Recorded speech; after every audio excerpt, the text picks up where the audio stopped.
Many of the women are going in seeking a man who's going to make them feel safe everywhere in their entire life, everything across the board. And I feel like that's driving such a massive romantic disconnect that no man is going to be able to fulfill. Safety comes naturally through connection, and that connection is really important, and that rupture and repair is really important.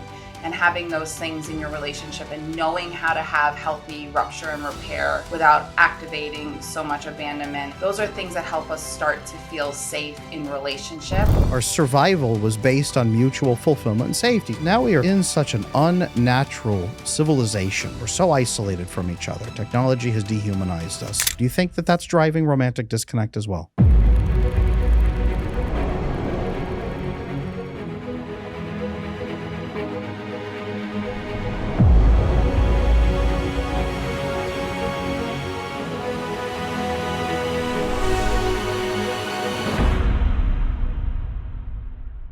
How important is it to feel safe in a relationship? So many women out there in the audience tell us again and again in the comment section that they have never felt safe with a partner.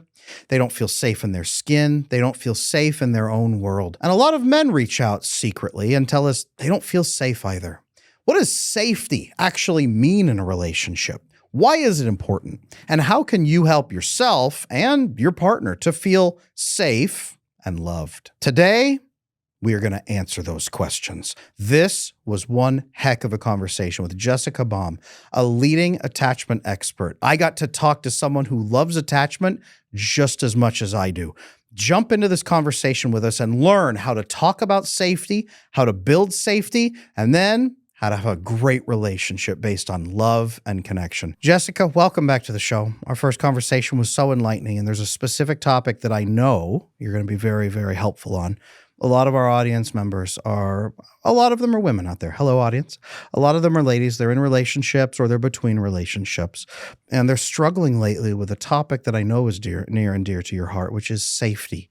Safety. And what does it mean? And how do you get it? Do you know something about safety, Jessica? Yes, I do. I just wrote a book on that topic completely. The whole book is around how do we feel safe in relationships, and what does that mean when it comes to healing, and what is safety from a nervous system perspective, and how that impacts a baby and their attachment patterns. So very well versed in the topic of safety. In fact, you're one of the world's leading experts on safety at this point. I would love to say it that way because it's true. Can you talk to us, before we get into how we make safety and how it makes us feel and why it's important, why is safety important at all from a neurobiological standpoint? What does it do for us? Why should we even care about safety?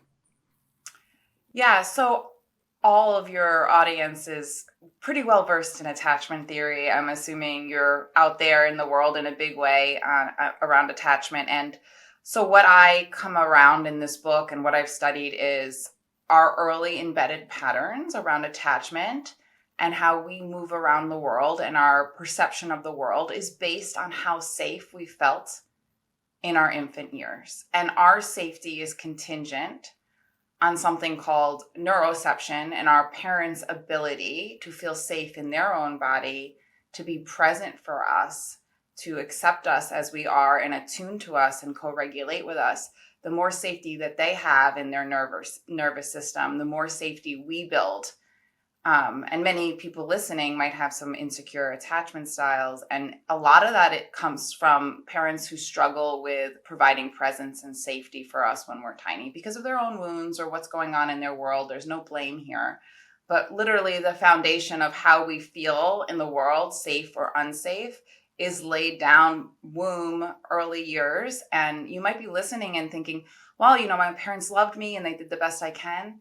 And they were good parents and I don't remember anything. But if their nervous system wasn't in a ventral place and they were struggling in any way and they went in and out of different states and got dysregulated a lot, unfortunately, the infant picks up on that and reads that as unsafe. So, it's no one's fault. This is intergenerational trauma, and our level of safety and how we feel in our body has a lot to do with our earliest years. I agree with this so much. I had a male client, actually, just this morning, and he said, Adam, I don't get it.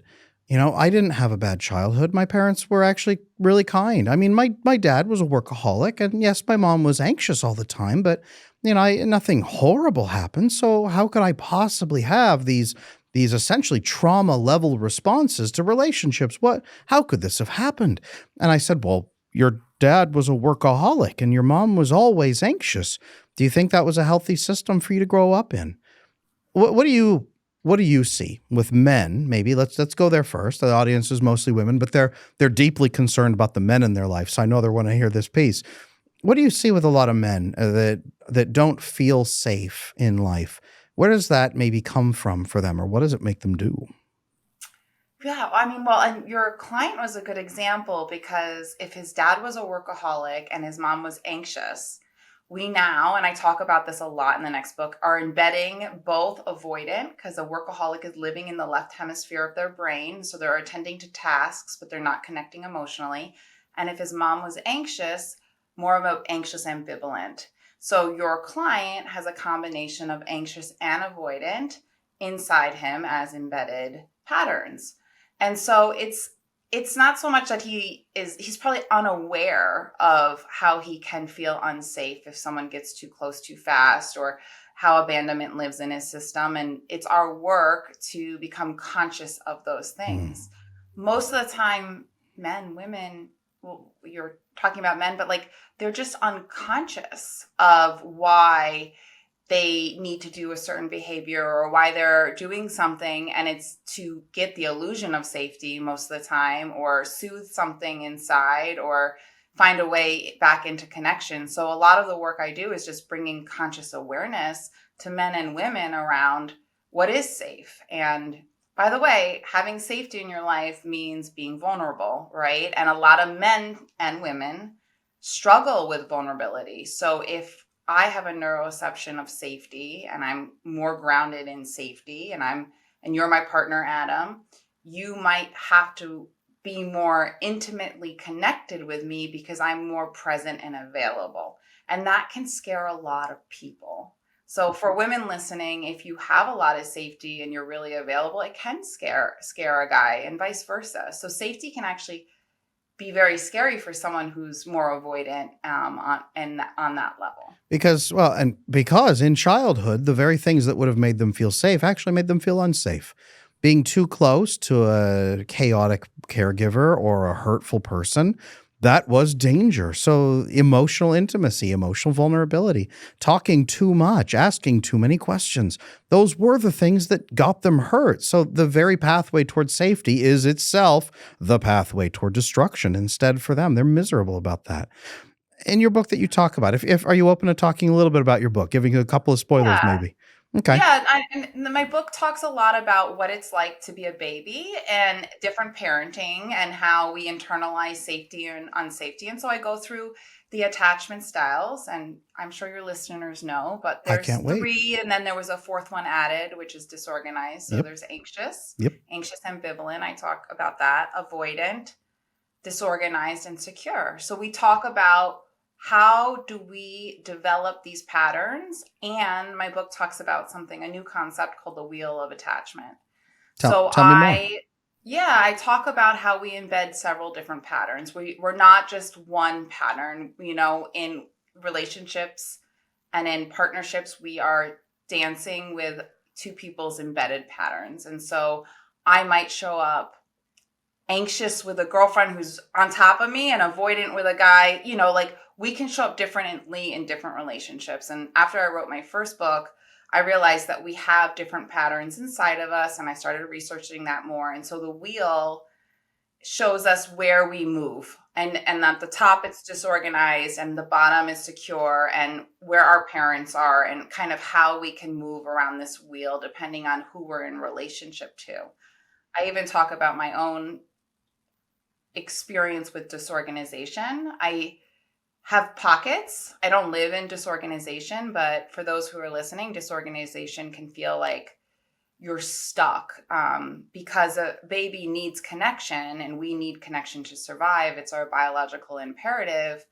We will need our primary caregiver, but if they scare us in any way, we're stuck in this state of needing connection, but also being scared of connection, or needing to move towards connection, but not getting that need met. And so it's a terrifying, I describe it mostly as a state of terror.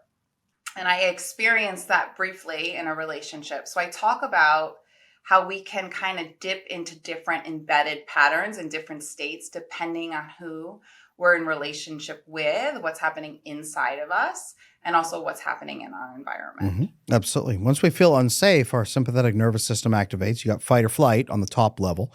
And if those make sense, you can do one of them. Avoidant people avoidant people live in fight or flight often. But anxious people, usually they feel like that's useless to them because if they run away, they're doomed because they're not good enough. They need the love and the connection. If they fight, well, they're going to lose because they're not good enough to win. So they've got fawn and freeze as the next level down. And especially disorganized people are often a blend of all four, sometimes at the same time almost. So it's mapping out which of those, I hesitate to say manipulation. They are survival strategies, but in relationship, you are not approaching other people in a direct way. It's a sort of indirect way that you're approaching them to try to drive that sense of safety and regulation for self. So yeah, that fight or flight constant structure that's going like that is brutal for those people. What do you see as in?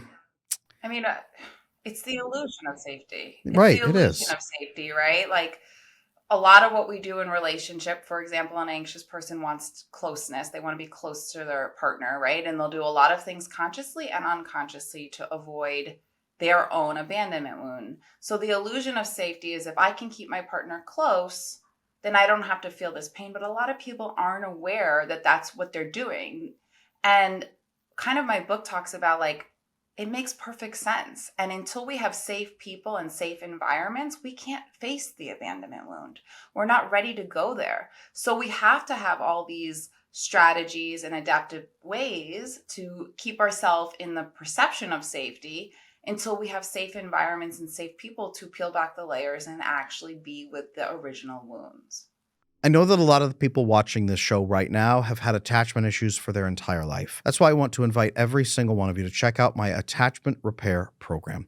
It just might be the jump that you need to go from insecurely attached and lonely and frustrated to fully secure, connected, and bonded in a great relationship like nothing you've ever felt before. Check out my website, adamlanesmith.com, for the attachment repair program.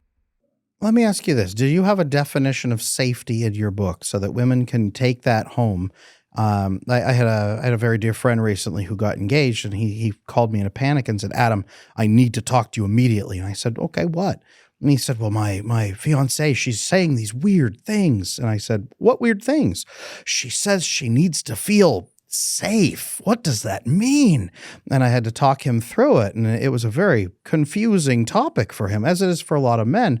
Women seem to more intuitively understand what a sense of safety might be, but they have a hard time articulating it. Do you have a definition maybe that you can help us understand that people could share? Well, yeah, I mean, yes and no. I think everybody has a different perception of what makes them feel safe. So you might feel safe in a certain type of dynamic that I don't feel safe in. So understanding what makes me feel safe. But I would say that safety comes naturally through connection. And when we feel connected, we feel safe. When we start to feel disconnected, our abandonment and our insecurities and our defenses and our nervous system shifts to a fight or flight or other protective ways. And it's in that disconnection that most people start to feel incredibly unsafe. So we need a lot more connection. And a lot of people, I talk about it. I open up with a scene where I felt incredibly unsafe. And I was screaming at my partner and I was like, I don't feel safe. I don't feel safe. He wasn't abusing me. He wasn't even yelling at me. There was no physical violence. He was just very, very detached and really, really kind of energetically and emotionally left me. And so a younger part of me was waking up and I didn't feel safe. And that's actually a natural response to have when somebody goes away, And so we get these chain reactions, but I would say that safety comes through connection, and that connection is really important, and that rupture and repair is really important, and having those things in your relationship and knowing how to have healthy rupture and repair without activating so much abandonment. And what does that mean? Those are things that help us start to feel safe in relationship. That relationship isn't supposed to be perfect, and that we're dancing together and we're able to deepen in our rupture and repair. Mm. For the women at home who maybe have very rarely ever felt safe, what does safety look like? I know you're really big on neurobiology, on the chemistry of it, and I love that. I love it absolutely. What does safety look like on a neurochemical level, on a biological level to you? Yeah, so safety looks like when we're shifting out of nervous system states all day long. So we have something called neuroception, which I know you know, Adam. So safety means that more often than not, we have a neuroception of safety. So we don't feel direct threat and we are in our ventral nervous system. And again, my system is going to shift 15, so many times in the next 20 seconds with you. We're constantly shifting nervous systems. But my nervous system, if it can hold more safety, means that I feel internally my world is safe right now. So I'm not thinking unsafe thoughts, nothing unsafe is coming to me. And externally, I feel very safe. Now, if a man, ran through my door right now, my neuroception would go off, and all of a sudden I'd shift out of a state of safety where I'm calm and we're talking and we have eye contact and we're connecting to a state of threat or danger, and everybody would respond differently based on their experiences in the past and what's going on currently in their environment. So it's many layers, and we want to be able to shift into our sympathetic nervous system and fight or flee if we need to, right? But often our nervous system is shifting into those states based on what it's experienced when we were younger, and it's not always helping us it's kind of reading danger when maybe there isn't real danger. So we're having these very big reactions, and that's when we know we have some wounds that are coming up, and our wounds are showing up in the present day. And I work a lot with implicit memory and early wounding and how that shows up. And a lot of women who are listening who don't feel safe all the time, if you're listening to this right now, there's a good chance that your parents struggled with anxiety or struggled in some way, and that got wired into your felt sense in your body, and that walking around and feeling unsafe is actually how you felt as a little one. So we start to develop so much compassion for this part of you, and we bring this part of you to a new person and we start to hold it. That's how we start to wire in new safety for old terror. So, what can we start doing to wire in new safety? What are some steps that people can start taking? Because the audience here is all about doing. They're not about listening as much. It's doing, doing, doing, which I love. We try to teach them that. So, what are some of the pieces in your book that you teach people to do? What is safety? How does it built?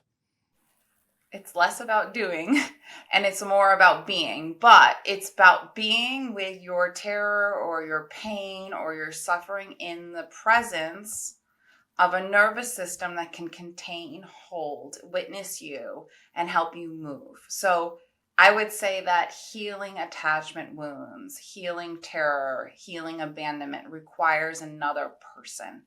So we get wounded early in relationship and we heal in relationship. And this is like the Bible for you. So I know that.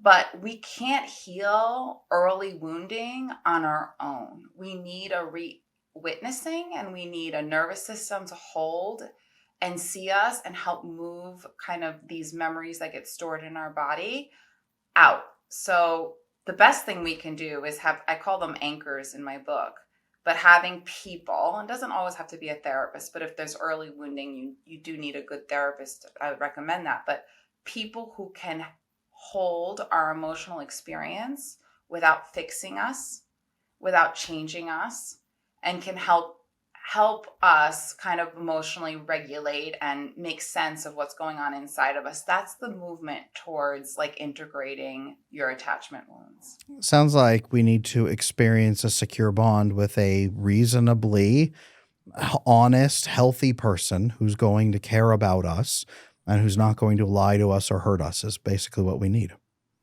Right. And I write like, the irony is, if we didn't experience that, we will not go towards that. We will go towards what is familiar. And I have done this so many times in my life. And to reorient, so to to get your nervous system to feel comfortable in security can be terrifying if you've never experienced security before. So it's such a paradox there, because the very thing we need is the thing that feels foreign and scary to a nervous system that's used to avoidance or used to anxiousness or used to chaos. Like that feels like what we're pulled to, like a magnet. So when someone who's really secure and present, that's the most important thing, and attuning to us, that can be terrifying. I hear that. I'm going to play a jerk moment here just for a moment. I'm going to be a jerk, and I'm going to be the guy that a lot of these women are dating or they're with, and they say, I don't feel safe, or like you were saying to your partner. And these guys come back and say, why should I care if a woman feels safe? Why should I have to make you feel safe? What does making you feel safe have anything to do with me?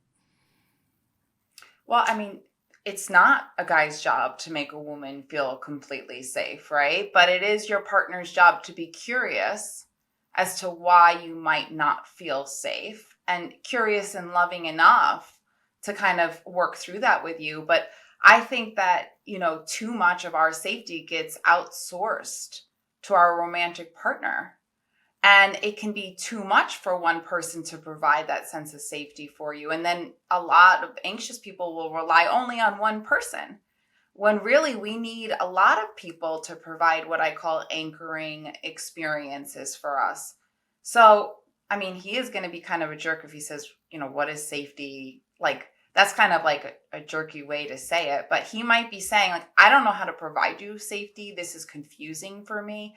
But I care enough about you to learn about what's making you feel unsafe inside. And if I can accommodate that in some way, that's great. But like I said in the beginning, sometimes the safety or the lack of safety, the terror lives inside of you.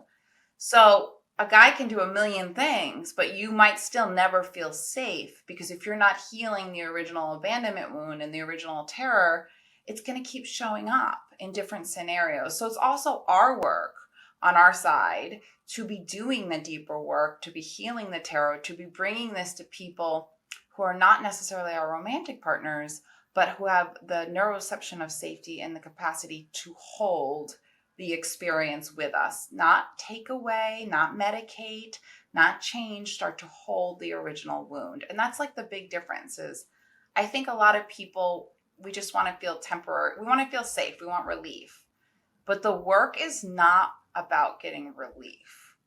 The work is turning towards the discomfort and being held in that experience with someone who can hold it with you. And so that alone kind of trips people up, right? I get asked all the time, what is my attachment style? What is my attachment style? What is my attachment style? So I have finally launched the attachment assessment. This is not a short quiz that just spits out an answer after 3 seconds. This is a thorough, in-depth, science-backed assessment. Check it out on my website, adamlanesmith.com, and learn your attachment style, the severity of what you're dealing with, and some next steps you can take right now to build very secure attachment. I would love to dive into one question quickly here. As you said, it's not the man's job to provide total safety for women, but he does need to be a place where when she comes to him, she feels safe in his presence, that he provides a sense of safety so that he's not making her feel unsafe. Certainly, 100%. I overwhelmingly agree with that.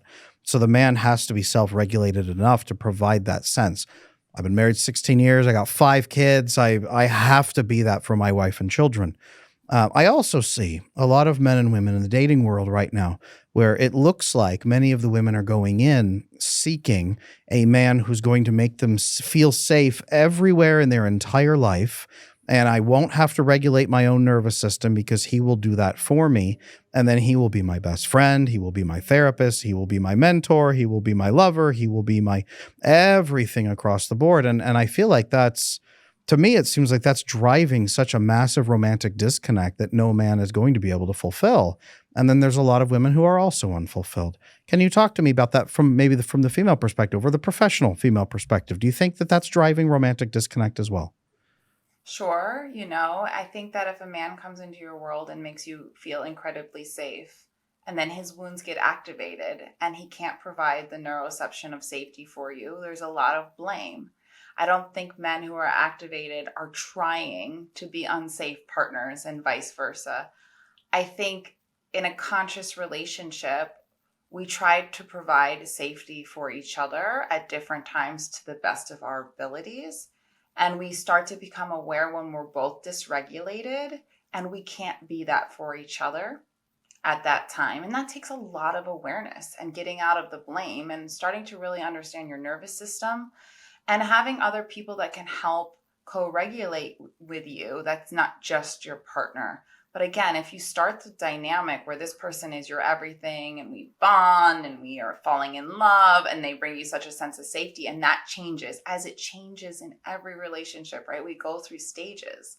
It's very easy to blame our partner for the fact that they're not making us feel safe anymore when the relationship is just progressing. And men have wounds too, like women, and everybody's wounds come up in relationship. Like they're gonna get activated. It's no one's job to have perfect nervous system regulation. That's impossible. First of all, we don't even have control over that, right?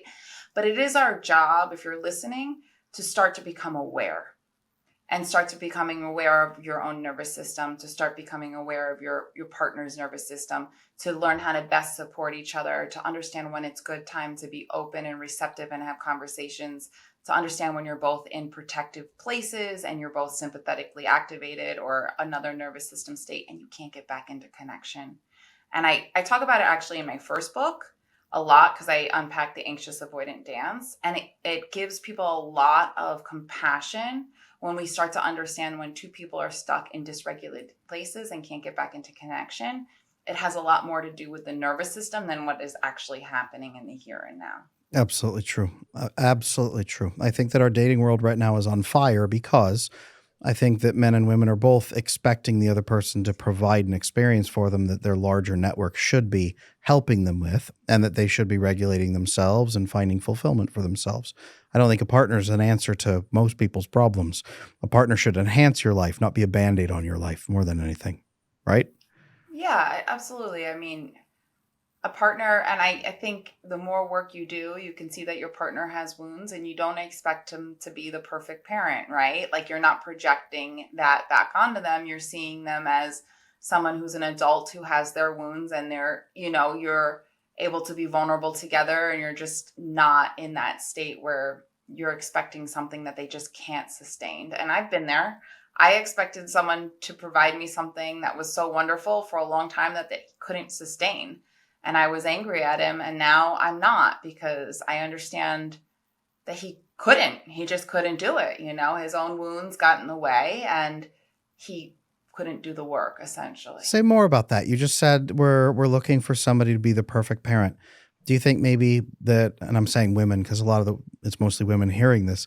Do you think that a lot of women are looking for a man who will be the perfect father for her rather than even like a boyfriend or husband? Not consciously. So consciously, we're looking for a lot of, unconsciously, our wounds will pick a familiar, and that familiar can have energies attached to our parents. And it can start one way, and then we can try to resolve our trauma with the familiar person that we picked.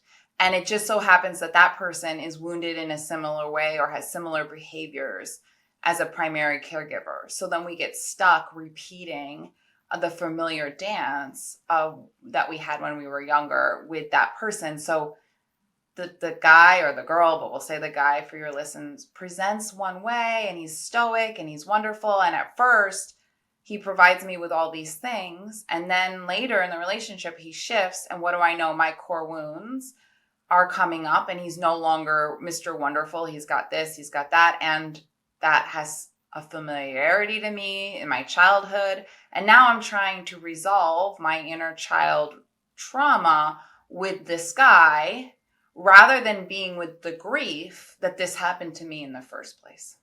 Most women at this point, I've noticed, they flip to a fawning state, and they say, and they contact me or you or whoever they can reach and say, what am I doing wrong that's making him act this way? They personalize his behavior. And what should I be doing instead so that he will be more loving to me and not leave me? What can I do to earn his love? And it's It's so fawning and self-driven instead of relational with that person. How can I talk with them? How can I share with them? How can I even be in myself without trying to do that? And my heart breaks for these women. Do they contact you? I bet you get probably a million I emails a mean, day asking I that. mean, this is that woman, right? Like for sure. And anxiously attached babies learn that mommy is upset. Well, the hallmark is inconsistency, but they learn mommy is upset. I'm going to leave my body and regulate them. So they learn to self abandon as an infant to stay in connection, right? And you can kind of look at that as fawning, but really what happens is I know how to stay safe to someone I love if I leave my needs and I go and I take care of them.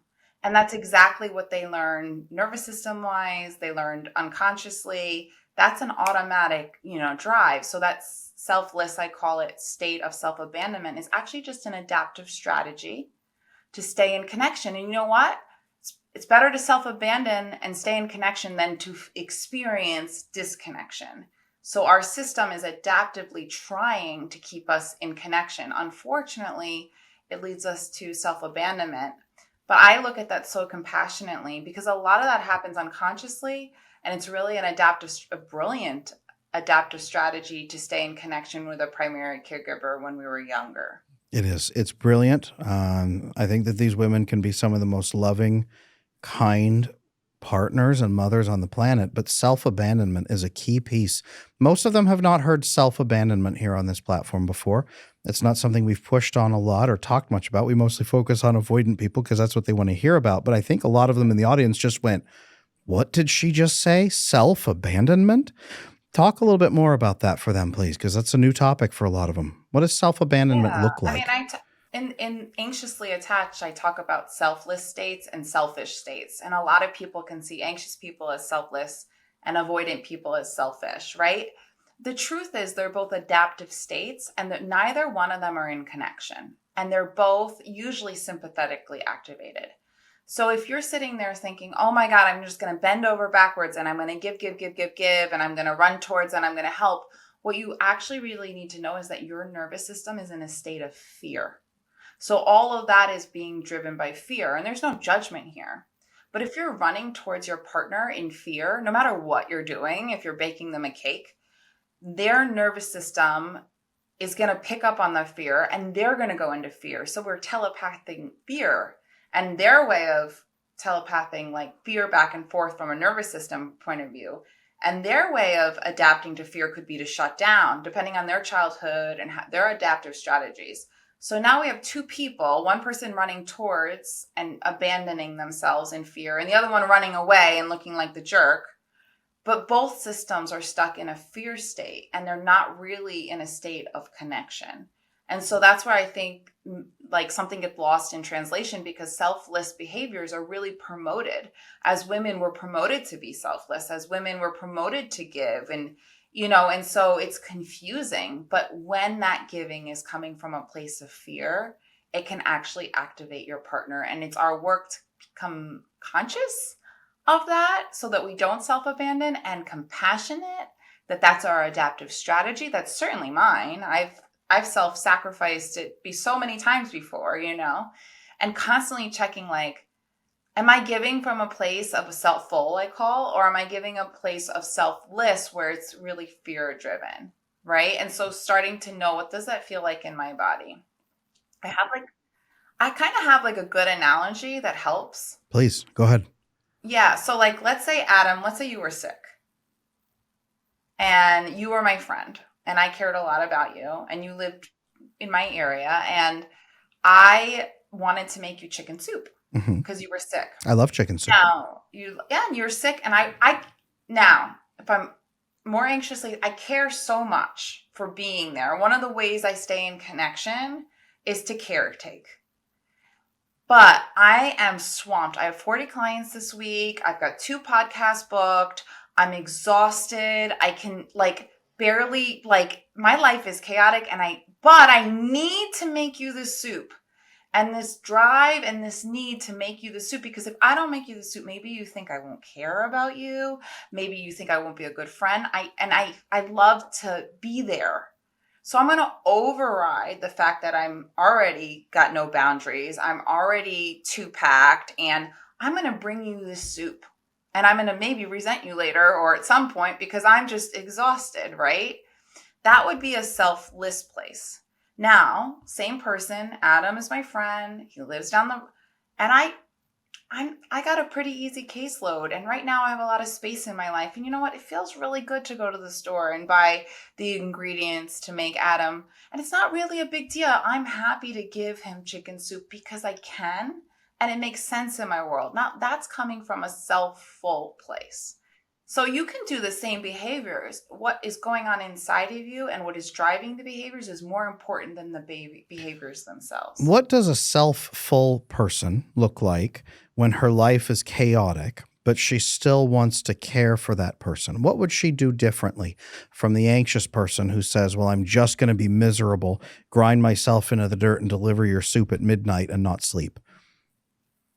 Well, I mean, a person who's living more in a ventral state is making better choices and has boundaries and has a lot of support. So they're probably not going to be 100% chaotic.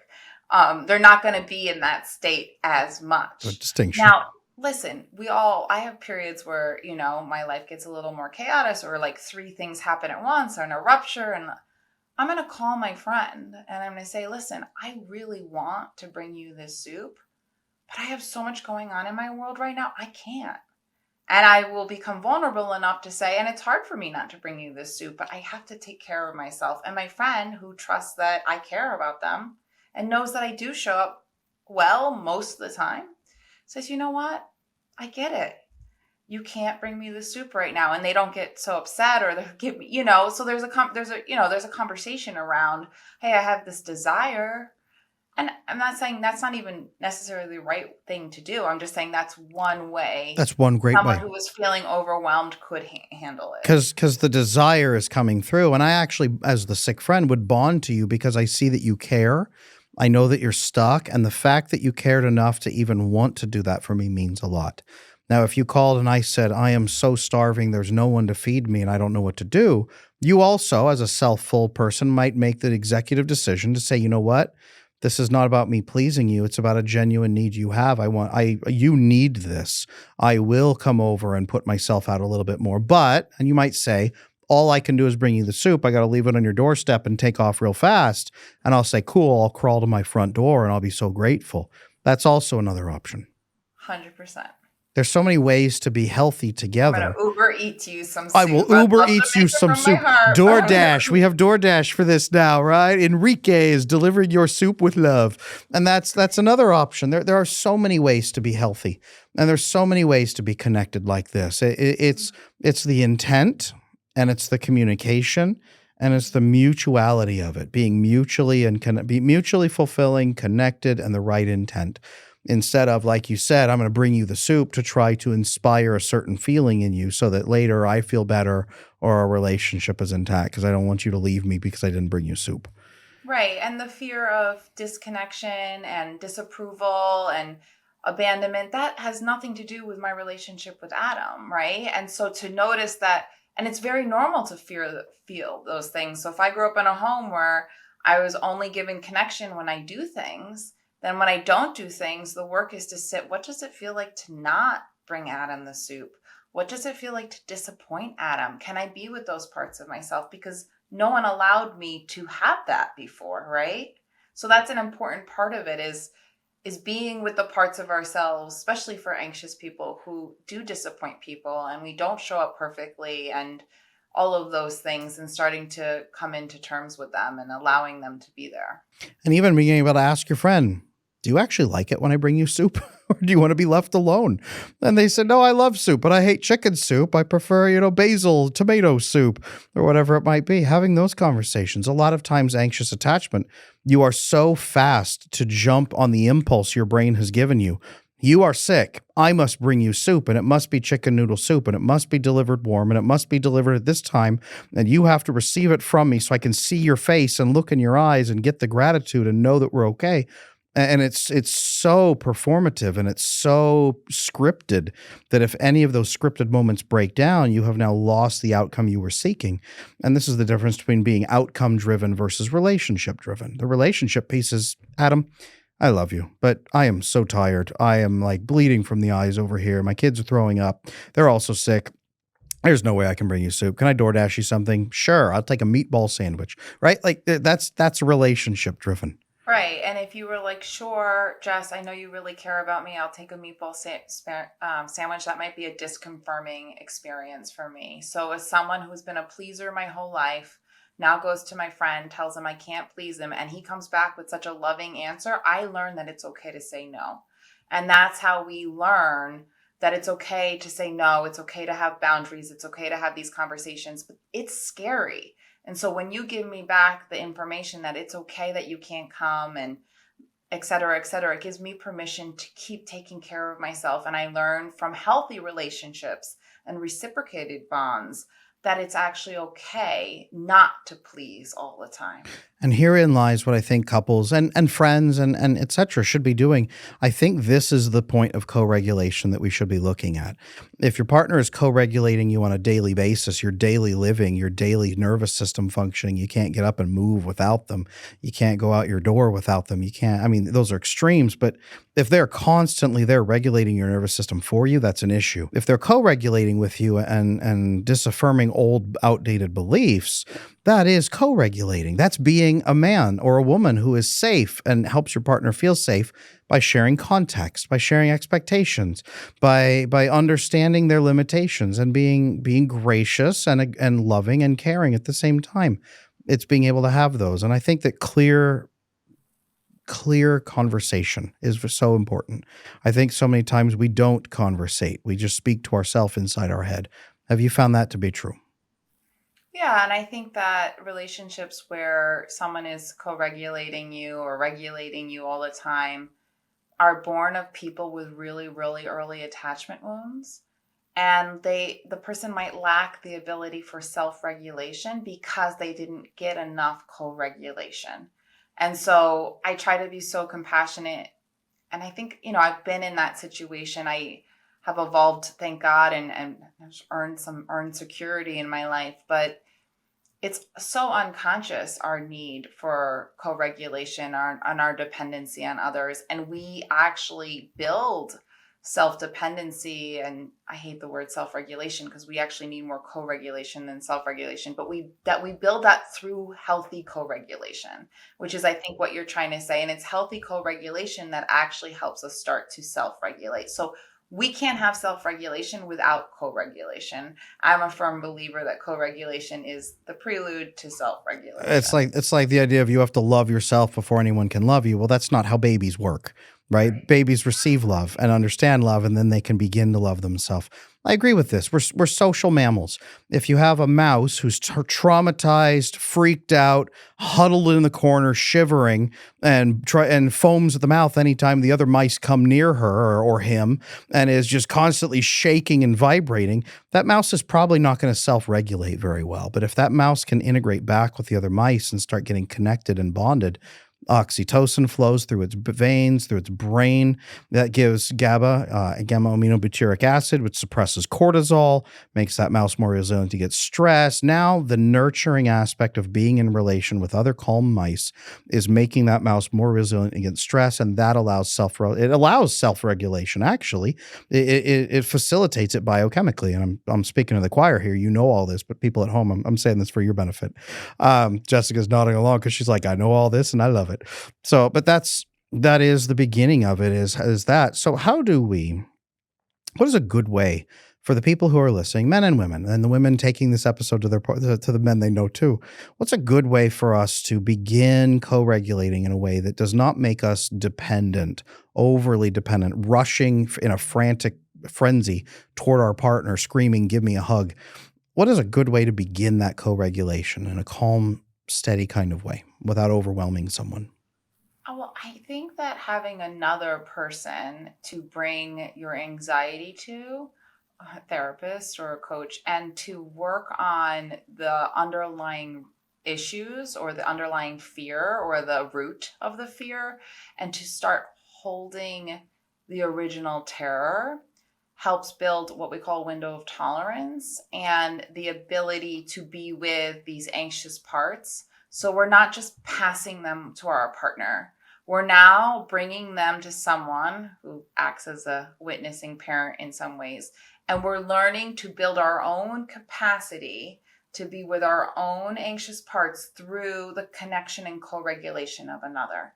So, my ability to be with my terror and my abandonment due to sitting with it and having it held by another human makes me able to have like a different relationship to it. And it allows me not to make someone else responsible for it. And that takes a lot of work. That's not an easy process. I mean, the earlier the wounding, the more visceral and the more somatic we're dealing with in terms of what comes up in the body and how to hold these parts. So if you're one of those people listening and you're like, I always go to my boyfriend and he calms me down for 5 seconds and then it's all fine. It's like he's temporarily giving you relief, which is fine. And there's nothing wrong with that. But the wound and the terror live inside of you. So he's kind of helping you in the moment, but it's still in there. So the work would be to go there with someone who's not going to make you feel calm, who's going to meet you in that experience and be with you and help you build your own container for your own internal sensational world. And so when you can do that, your partner is helpful, and it's so easy to just go back to our partner because it like calms us down, right? So that's our knee jerk, that's the pattern, that's the wiring. It's very uncomfortable to say, I'm going to take this anxiety, I'm going to bring it with someone who doesn't take it away, who actually sits in it with me. That's like not what we want to hear. But that's how we start to build the container to hold our own abandonment wounds and our own terror. And we start to build somatically the space to be with. And, over time, we develop a different relationship with it and we don't pass it off quite the same way. As you and I are talking here, I'm struck by how deceptively unnatural these problems are. Not because, these are baked into us. These are natural responses, but our environments have become so unnatural that, hunter-gatherer structures, if your parents and caregivers couldn't teach you secure attachment, then everybody around you would. Your aunts, your uncles, your cousins, your grandfather, your grandma, your great-great-great-grandma, who was still alive, like 8 generations together. There was so much connectedness. And if that didn't work, your religious leader or your whoever was around you, you had so many safety nets and it wouldn't get this bad. And then when you needed somebody, everybody was connected around you. So they would see it and they'd come towards you and work with you. And our survival was based on mutual fulfillment and safety. So we had reasons to care about each other. And now we are in such an unnatural civilization. We're so isolated from each other. Technology has dehumanized us. Our relationships have gone from oxytocin, vasopressin, serotonin based to there's our phone. It's dopamine based. I'm getting dopamine hits from you over and over and over and over. And when I'm done with you, look, there's 5,000 other people on Tinder that have matched with me. I can grab another one. And we're so dopamine fixated that now we're thinking, well, I don't have grandparents. I don't have aunts, uncles. I don't have a religious leader. I don't have, this tribal person. I don't have these other connections. I have no one. Well, who do I have? Dates on Tinder. If I can date him for 2 months, then he can begin nervous system regulation with me. And at least that's a way. Or a guy's going out. I am lonely and depressed. I hate my life. I wish I was dead. This is a perfect time to get a girlfriend because she'll make me feel better. And we're looking for that fix to an unnatural structure. So when I ask you, that was an unfair question, but thank you for taking it so gracefully because you answer so well. It's an unfair question of what should someone do to not overwhelm the person in their life. Well, it's an unnatural situation. No one should have to be doing this. No one should have to be in this. What are your thoughts on that? Yeah, so biologically, we're wired to stay in connection. And if we have anxious or avoidant tendencies, we will zero in on our partner. And that's a biological driven thing. And unfortunately, yeah, I mean, you're talking about allo parenting. Like, we are supposed to be in so much more community. But if we don't feel safety from our attachment wounds with our primary caregiver, we can't build community. And I do actually, this is more stuff I talk about in my first book, Anxiously Attached. Um, if we don't feel safe inside and we have more of an anxious attachment, let's say you're my partner, Adam, and I don't feel safe and this lives inside of me, I'm going to be focused on you. And my laser focus on you, I don't have the resources and I don't have the safety to let that down and develop the other connections that I need in my life, because I feel so off and my nervous system needs to actually focus on you. And that's biologically trying to keep me in survival. And that's what my system will want to do. So until I can work through some of that internally and with you, I can't build the network that I need around me, because I can really only focus on you. And you see this happens with couples that feel unsafe. They don't thrive in the world. They're not moving in their careers. They're not having groups of friends. They're not feeling free because they feel off. And often it's not your partner's fault, but that deep sense of lack of safety and anxious attachment is rooted so early on that we need to start to go to the root and start to heal that. And that's a process. It's not something that happens overnight. So yes, you're right. We thrive in communal living. We live in apartment buildings. We're in a society that pushes self-sufficiency, independence, self-regulation. All could be further from what we need. We need to live around each other more. We need more people. We need to depend on dependable people. We need to be feeling a sense of belonging. We need to be able to reach out to several people, and we need to feel like we're part of. And that's not what our culture is moving towards. That's not even what we support. And it's so biologically backwards from what we need. 100%. I had a woman just this morning come in and say, Adam, my boyfriend is avoidant. How can I make myself feel better when he's avoidant? And I said, well, why do you think you have to make yourself feel better about his behaviors? Number one, he should be managing that. Number two, well, who else is helping you co-regulate? Who else is helping you feel safe? I said, do you even know what that looks like? She said, she looked like deer in the headlights. No. I said, well, do you have anyone that you can go sit with them and say, hey, I'm having a tough time. I don't need you to comfort me or be my therapist. Can we just have tea and watch a movie together? Can we just hang out? Can I feel better in proximity to you? And if you have a good friend, they'll say, yeah. Then you come over and you have a good time and you just connect that way. Your nervous system should work together. And I said, they'll benefit too, because they're having a great time together. It's not you sponging off of them. And she was like, I can do that? I said, no, you must do that. That's what you're made for. Go do that. And a really good friend, if your nervous system is dysregulated, should say, come over. And if you're in a really bad place, that's okay too. And I would tell that client or that woman, when your boyfriend does this behavior, what does it bring up in you? And how early did you feel that? Because he is a wonderful portal into your early attachment wounds. And we can make this not about him. We can actually use what he's awakening in you as a portal into your own work. And so often with the avoidant partners, as you said at the beginning beautifully, like they are running away because somebody is running at them with eyes wide, panicking, like hands twisted into claws, like, let me love you. And it's the most terrifying thing they've ever seen. So they run screaming the other way, and they're the ones who usually get demonized. They get villainized for that. And the anxious person doesn't mean this to happen either, but so often that is the process. It's helping the anxious person stop chasing so that nobody has to run ever again. Then you can just stand there calmly together.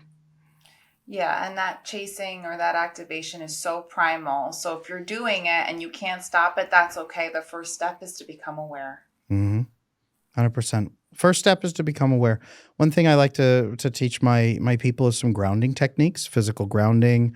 You've talked a lot about your nervous systems as well and calming down. What are some pieces that you maybe teach to anxious people or you encourage them to explore so that they can begin centering in their body a little bit more and bringing down their own response so that they get out of panic territory back to a place where they can breathe and, at least get to a place where they can sit on the couch and eat a piece of cheesecake instead of pacing the room and wearing a hole in the carpet? Yeah, I mean, a co-regulation is the best, but one of the things is when we're shifted in our nervous system to sympathetic, the only system that we really have control over then is our respiratory system. So we can actually trick our body back into parasympathetic or into a calmer state by extending our exhales. So when we shift into a state of danger, our breathing changes, our heart rate changes, everything physiologically changes. Excuse me, more my word jumble. But, and I talk about, different exercises in my book, but extending your exhales helps trick your brain into feeling safe again, while also what I say is don't pour more gasoline on the fire. So without going into the narrative, getting out of the narrative and focusing literally on box breathing or any kind of breathing where you can tell your brain to focus on counting, focus on anything but the problem, and start to get to a place where you're extending your exhales, you can trick your body back into a state of safety. And so the respiratory system is really a resource. And then the other resource is calling a friend. But here's the thing, you always find that friend wants to bond with you and tell you what a jerk your partner is. It's like you really need to call a friend and say, hey, I just need you to be with me while I start to calm down. You don't want to get more into the story. Because the more you get into the story, you're pouring more gasoline onto the fire. So you need to have enough awareness to be like, I am activated right now. What does that feel like in my body? And what can I do to put this down just to get my body into a place where it's not as activated? And so that requires you not to be thinking about the problem. It requires you to get into your body and to start breathing. And I think there are some grounding exercises and getting outside. And I really think talking to the right person who's not trying to escalate the situation would be my first choice. And the second choice would be to work with your respiratory system, and both would be great, ideally. This is something that with my clients I call directive co-regulating. Is you go to the person and you don't just sit there going and freaking out hoping they figure out what you need, because you're not an infant. You don't just cry. You tell them, hey, this is what I need from you. Can you do this for me? I really need this right now. Could you do this for me? My wife is great at this. She comes to me after 16 years of marriage. She'll come to me. I know when she's having a tough time, I'm in my office typing and she comes in and I can see the look on her face. She's like this. Then she walks in and I stand up and she walks up to me. She grabs my arms, puts them around her, just wraps them around her like a shawl, and then gives me a hug and says, squeeze me. And then I say, okay. So I just got to give her a squeeze, a tight hug. I hold and I just wait. And then until I feel her go, and she relaxes. And then I kind of ease up and I say, you doing okay? Is that enough? How are you? And she just kind of breathes. And then she's okay. I feel better. And I said, do you need to talk about it? No, I just needed a hug. Okay. Do you need to spend some time together later tonight? Yeah, let's sit and watch a movie with a blanket. Okay, no problem. And then she leaves and she goes right back out. She directs me on what she needs from me. I can be there. I don't have to guess. I don't have to try to figure out how to take care of her. There's no guessing, no cortisol for me at all. It's a calming experience for me because she just walks in. I just do what she needs. I feel better about her. She feels better about me and about her life, and she takes off. It's super easy and frictionless that way, but it's directive. I have to know what she wants from me. Does that make sense? She has the safety too of when I go to Adam and ask him, he can actually meet the need, right? And I think that knowing what you need is one thing, and then having the courage to ask for what you need, because the other piece is if you grew up in a home where you didn't get your needs met and you didn't learn how to ask for your needs, it could be terrifying to ask your partner for a need, because what if they can't meet it? And in the anxious avoidant dance, what the avoidant needs is the exact opposite of what the anxious needs, right? So the anxious person needs to feel close. At the exact moment, the avoidant person needs to feel space, right? So we have what we call competing needs. So your wife is lucky because she's coming to you and your nervous system is safe and you're in a state of safety and you're able to meet her needs and she feels safe asking. Lots of times in relationships, when two people are activated, one person needs something that the other person can't provide in that moment. Yes, 100%. I think in those moments when we can at least regulate enough or co-regulate enough to get to a place where we can say, hey, you know what? I really need this. And the other person, maybe they can give you 25%, maybe they give you 50% and then say, okay, but I also need this. Well, what can we do right now? Well, if you give me a hug for 30 seconds, then you go take 20 minutes by yourself, then come back and give me an even longer hug. Then we'll both get what we need, right? And yes, that's a left brain logical process that's usually not there when you're agitated as much, but you can train that in. You could practice that. Talk about it together as a couple when you're calm. Build a plan for when things go crazy. Hey, when I'm stressed out, I need a hug. And when I'm stressed out, it seems like you're also stressed out and you need to be away from me not giving hugs. So what can we do? What can I how can I ask? What can I ask for? What can I do for you? How can we manage this together? And this is 100%, Jessica. We're an expert helper, a therapist, a coach, a mentor, whoever can come in and maybe mediate between you guys and build that system for you. A lot of couples are miserable because they have no systems and they're trying to white knuckle everything in the moment of terror. And that's why they usually go off the rails, is they have no idea what to do. Yeah, and we have two nervous systems shifting into fear states at the same time. And then there's a whole story behind it, and we can't get back into connection. And we have no idea why. We think it's about the garbage or the bill or whatever. And it's really fear states activating each other's fear states. 100%. 100%. Does safety feel any different for men and women? Do you think there's any difference?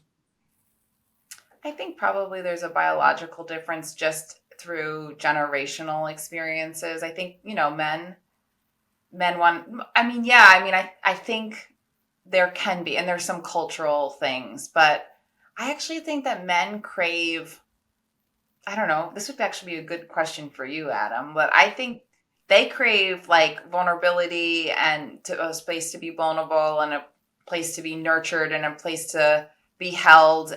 And just as much as women, I just think that sometimes I like my role as a woman and I want a guy to be strong, but just as much as I want a guy to be strong and be a protector, it's actually important for him to be able to be weak and vulnerable at times too, and not to put him in a box into one way of being. I like this. You are very, very right. One way that I've articulated it as a man here is it does seem like women really resonate with the word safe. That's not a word that I, as a man, or most of the men I know, are comfortable saying. I'm not going to go to my wife and say, okay, I need you to help me feel safe. She's like, we're done. Like, this is too weird, right? Like, it is. It's a strange thing. Men were either were not biologically programmed or culturally conditioned, or both. Probably both. It's probably that we have a biological component, but our culture is not healthy either. It doesn't train us properly.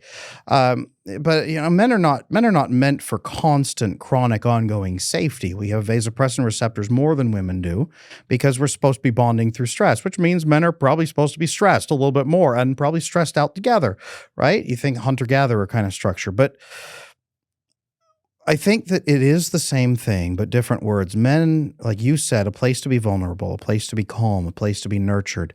Well, to me, that means peace. A lot of men say, I want peace. And I think peace is a place of safety where the woman is not going to attack you. She's not going to hate you. She's not going to judge you. She's not going to reject you. She won't betray you. So many men on the internet they DM me and say, Adam, I hear all these guys telling me to never, ever, ever be vulnerable to a woman ever under any conditions. But my wife is telling me that she's going to leave me because I'm never emotionally intimate with her. So what am I supposed to do? And it's, if you are at peace where you can share with her what you're experiencing and then talk about solutions. What am I going to do about that, right? A place to be vulnerable so you can show her your wounds and she can heal your wounds with you. Like, hey, yeah, I have this spear wound here in my chest. Do you think you could patch this up for me? Right? Do that. And then step forward into that and be nurturing toward her in the same way. Be co-regulating. The only reason that I can be totally calm while my wife comes in if she's dysregulated is because when the times when I'm dysregulated or just hurt or exhausted, she comes in and she gives me that nurturing. She'll say, hey, I have something to talk to you about, but I can see you're not at a good place for that right now. So when's a good time later? And I say, thank you so much for that. Yeah, hey, it's 7:00. Can we do it at 7? I'll get myself up to a place where I'm human by then, right? She is so considerate of me in that way. She gives me so much peace. And in turn, it is my demand. I must give her safety. I want to. I crave to give her safety because of the peace she gives me. I think it's the same feeling. We just come to it from, like you said, from biological perspectives. And cultural differences for sure. And cultural differences. I'm a man is never ever allowed to say he's scared because instantly you are worthless at that point in our culture. When in reality, fear is the only thing that allows courage to come into play. When you are afraid, now you can have courage. And our society doesn't seem to understand that dichotomy quite yet. And being vulnerable, it takes so much courage, It right? Like does. the irony in that is like to step into vulnerability means you have to be incredibly brave. Incredibly. For so many women out there who've been hurt by their father, by maybe their first boyfriend, by a bad ex-husband who was truly hurtful. And now she has to come to a place where she tries to trust this dude who is in front of her, who may not understand her needs, who doesn't understand what safety is, and he has no idea why she wants it from him. And now she's crying and asking for that and being open and vulnerable. It is terrifying for those women to face that. It takes so much courage for women to try to seek comfort and connection with a partner, especially when it goes poorly. It's overwhelming courage. Yeah. And, PTSD and, real reasons to feel unsafe and experiences live inside of us. So we have what I call protectors, and those protectors make sense. And we can't fake safety. I can't sit here and I can't make my nervous system feel safe. It's through my experience of Adam and seeing you and eye contact and tone and my environment that my system slowly starts to feel safe. I mean, the same thing happens in a therapeutic relationship. It's not like we show up and we're expected to be safe, but we can sense in to someone. And if they're in a state of safety, our nervous system will pick up on that. And over time, safety builds between two people, like organically or contagiously. Now, I want to shift us here for a moment because I'd love to ask you this. I'm big on the why, like practical reasons, like, okay, you need to feel safe and why. I also know a lot of the women at home are listening to this episode and they're like, this is it. I'm going to share it with him. I'm going to have him. I'm just going to play it in the room while he's there and he'll be listening without knowing it. And she's going to play this episode in the background while she's cleaning the house and he's hanging out playing Xbox, hoping he will pick up on this. And a lot of the men will. They'll pick on it because she's playing it at maximum volume. Let's say that a man loves a woman and really cares for her. Let's say that he helps her feel safe. He goes through the effort. He helps her to feel safe. He regulates with her. He gives her that kindness, that love, as a partner should. And let's say that she does her work as well, so she's able to receive that. She reaches a place of safety in that relationship. Help the women at home articulate to these men, what is it that a woman who is safe, a woman who's at peace like that, what does she do differently in her life? How does she show up different? What's the benefit to her partner or her family? Why should selfish men care that he is helping her feel safe? What is in it for him as well?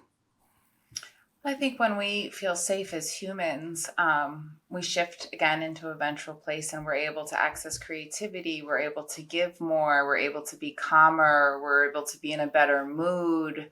We're more flexible by nature. We're going to adapt easily. We're going to go with the flow easier. There's all, if you're hearing me, you guys out there are a lot of benefits from leaning in and trying to keep your partner feeling safe and doing the work with them and happier life, just more content. I do want to say one thing, like safety, we've been talking about this whole session is different. Safety or health in a relationship is not that we feel safe all the time. It's that we can rupture and repair. So the safety actually comes from the ability to know I can fight with my partner and I can have conflict and they care enough about me and I care enough about them that when we get dysregulated, we can actually get back faster into co-regulation or connection. So it's not about feeling safe 100% of the time. It's about we can rupture, we can have disagreements, and we repair. And if we're really repairing, we're actually deepening our relationship. We're deepening our level of intimacy. So safety comes from more rupture and repair than the perfect relationship where we're always feeling safe. We want to know that we can have hard things, we can have fights, we can go through hard things with our partner, and we come back together where we have enough empathy and enough skills to repair. So safety is through rupture and repair cycles, not just a constant state of feeling safe. I would say trust is only earned inside of conflict because that's the only time it's proven. Right. And yeah, and learning how to have healthy conflict and rupture and repair is not something that everybody can do easily, because if we didn't experience that enough, it can be very terrifying. And a lot of people who struggle with anxious attachment will be conflict avoidant. And so that kind of self-sacrificing again, and avoidant people actually will be conflict avoidant. So working towards transparency and vulnerability and working through conflict actually creates a deepening and a level of safety in the relationship. Absolutely true. Absolutely true. I will say, even from my own work and my own marriage, I will say when a woman feels safe most of the time, and when she knows that she can have conflict with you, then she can ask you for things. She can actually ask you for things, and then her oxytocin levels go up because she's so nurtured in your presence. Her GABA goes up. She suppresses cortisol. She's peaceful. And she gives you men, if you want peace, you better be giving a woman safety. It's really, that's the negotiation. That's what we give to each other is peace and safety on the basic level. And then as her GABA and her oxytocin, everything goes up, her estrogen goes up, her health improves, her fertility improves, her sex drive improves. She wants to have fun with you. She wants to play with you. She wants to live in a joyful life. And that's one thing I encounter so often as avoidant men. They complain, well, man, like, can't we just have fun? Can't we just play? Can't we just have a good evening and not talk about the relationship? Can't you just, can't you just, can't you just? And I hear this long list from avoidant men complaining that the woman, after that 6 or 7 month period, especially after a year, she's just not fun anymore. We're not having fun. Everything's a fight. Everything's a discussion. We just can't have fun. And this is why a lot of avoidant men start to look around and think, well, man, maybe I could have more fun somewhere else. The dopamine that hits that they're looking for. And the real long-term joy that you experience with a partner is actually from helping her or him feel safe. That's where we laugh. We don't laugh in a sympathetic nervous system. We laugh in a parasympathetic nervous system. What do you think of that, Jessica? I think that's brilliant and such an important part. If we don't feel safety, we can't reach a place of playfulness and have that sense of joy and creativity. We need safety in order to play. In fact, playing as a kid comes from safety, and playing as an adult comes from safety. So if you're listening and you're in crisis all the time and you're stressed out all the time, it could be that you don't have enough safety in your system to play with life anymore. And that takes a lot of, it's courage to acknowledge that. And your partner could bring more safety to you and turn up the volume. They can lean in and help. And learning how to be with what feels unsafe and what that really stems from in you and getting the proper help around that can help move your system out of sympathetic activation into more ventral states. 100%. I love this so much. Guys out there, if there's a woman in your life, help her feel safe. That's like your biggest job as a man. That's what masculinity is for. I hate to say that we exist so that we can provide safety for others. That's almost our biological purpose. And if you want to say it that way, we're also humans. We have deeper purpose than that. But within the systems we live in, you are supposed to be providing safety for others. Ladies out there, it's also not 100% his job. He also can't, as Jessica has beautifully illustrated. It is not 100% a man's job to provide safety in a relationship because he can't, right? You're hunter-gatherers. You're living in the woods together. There's tigers everywhere. One dude with a sharp stick is not going to keep you safe, but 5 dudes with sharp sticks and then a bunch of other women as well around you and a tribe and a network and a family. Now you're talking. Now we're safe. Now we're connected, right? That's it. One man, it will never be enough for you for that. But you can build your community. You can and must. In fact, it's one of the biggest imperatives we have is to live in connection with other human beings. Jessica, do you think there's anything that women could be doing? One last point here. Could be doing to build a community for themselves who, when they feel isolated, when they feel alone, maybe what do you encourage them to do if they don't have a family they can go to, if they don't maybe have a partner they can go to yet? Where can they go to find somebody to start connecting with? It's such a good question, and it's such a hard question to answer. I mean, there's support groups. I like ACOA, Adult Children of Alcoholic Families, which if you don't have an alcoholic family, it doesn't matter. It's a great support group. Correct, yeah. finding people who won't fix us and listen to us and want to connect with us is not easy.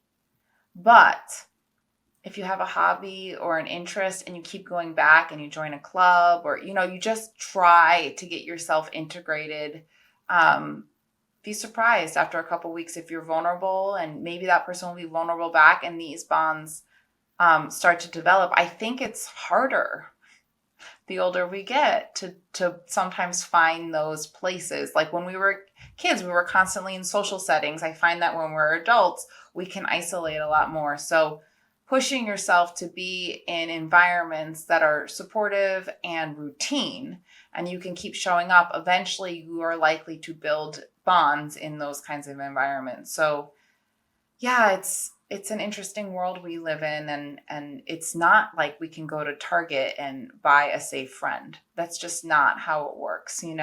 But a therapist and a coach, their role is to bring safety into your life. So that's another thing. If you have the resources or the networking, and go through your Rolodex. Like maybe there are people in your world already who would offer safety, but you just overthought them, or you haven't connected to them in a long time. Maybe they're available, maybe they're not, but extending, if you're listening, maybe reach out to a couple old friends or an aunt or a relative that was warm and nurturing to you, and maybe they are available for connection now, and starting to say, hey, let's connect more and let's make it a practice to build some connection and call each other, because I have people in my phone I could call right now and develop more connection with. So there might be people already in your life that you're overlooking that would offer more connection, that are available for more connection. So we have to kind of suss that out. I've learned that myself. The majority of my female clients, when they say I don't have anyone, they have spent so long over accommodating other people and not asking questions, not pushing, not asking people on lunch dates, not asking people to reconnect, not doing that because they don't want to bother anybody. But what they've done accidentally is bypass all the relationships where people wanted them, and they stepped back and people assumed they weren't interested. So those people are joyful to hear from her again when I finally convince her to reach out. And then all of a sudden, she's surrounded by people that actually will listen to her and do care about her. And she thought she was all alone in this world. So everybody out there, good first step, make a list of people that you have never asked these questions of, people who haven't hurt you, people who maybe aren't mean, but people you have just let it go, people you just haven't asked a question of, people you haven't asked for lunch, people you haven't seen in a year or two or three or even five, right? Help them understand, hey, I'm sorry we lost touch. I have really thought about you lately and I would love to reconnect. Could we grab some lunch? And you just catch up. This is a normal thing. Just reconnect. Humans understand, right? And here's an awful statistic that can bring some hope. 65% of women age 45 and under now report daily loneliness every single day. And 35% of those women report such overwhelming loneliness that they have terrible depression symptoms. Now, that is an awful statistic that brings a lot of hope, because if you're lonely, 2 out of 3 women are just as lonely as you are and would be achingly happy to have a friend. So you reaching out is a blessing to 2/3 of human beings around you. You are answering their hopes and prayers more than even you're answering your own. So don't feel like you're going to be a burden. You probably are saving someone else just as much as you're saving yourself. Reach out and make some connections. Humans are not meant to live this alone. 100%. Jessica, thank you so much for this conversation. You are a joy. It's wonderful to have a colleague who understands attachment like this, talking shop. I hope everyone has been at home, has been happy listening to us nerd out a little bit about our favorite topic. I would love to hear more about your book that's coming up. I need a copy, day one, number one. And number two, where can people find you to learn more on everything you have? Yeah, I have a book out right now, Anxiously Attached, Becoming More Secure in Love, and it's doing so well. And I actually think your population would resonate so 100%. much with this book. 100%. So that you can find anywhere. Amazon, it's in 20 countries. It's doing wonderfully in the world, and you get a piece of me for sure when you buy that book. I'm online, Jessica Baum, LMHC. I have 2 companies. I have a company here in Palm Beach, Relationship Institute Palm Beach, where we treat people in Florida. And then I have an online coaching company, beselfful.com. And most of my coaches they're all trained in attachment theory. So we're all kind of meeting and working together. And I do work with individuals myself. It just really depends on my caseload and what I have going on. So there's lots of ways. You can basically just put Jessica Baum in Google now. It's a little terrifying, but I do show up. So I am thrilled that I have colleagues like you who are getting the word out too. You and I are helping everybody finally get the answers they needed. We're changing mental health. We're changing people's relationships, and I think we're giving people hope. So thank you for doing what you do. It's a joy. And thank you so much for having me on. This was such a great dialogue and a fun connection. And yeah, you get it and I get it. And it's just fun to banter about this stuff. And it's so important because so many people are suffering and so much suffering is around attachment wounds. So like understanding this, and I know that the listeners value you so much. It's like finally some answers to why we're suffering. And that helps us find our path and our journey to healing. 100%. We're going to have everything linked for Jessica down below. You can pick up her book, pre-order her next book, check out her website, do everything that you need to because you need to feel safe in your relationships. You deserve it, and it's time that you break free from those patterns so that you can find that joy that you're meant to have. Everybody at home, thank you so much for joining us. We appreciate your time. Make sure you like, comment, subscribe, click that little bell so you get notified of all our good episodes. Go follow Jessica on Instagram as well.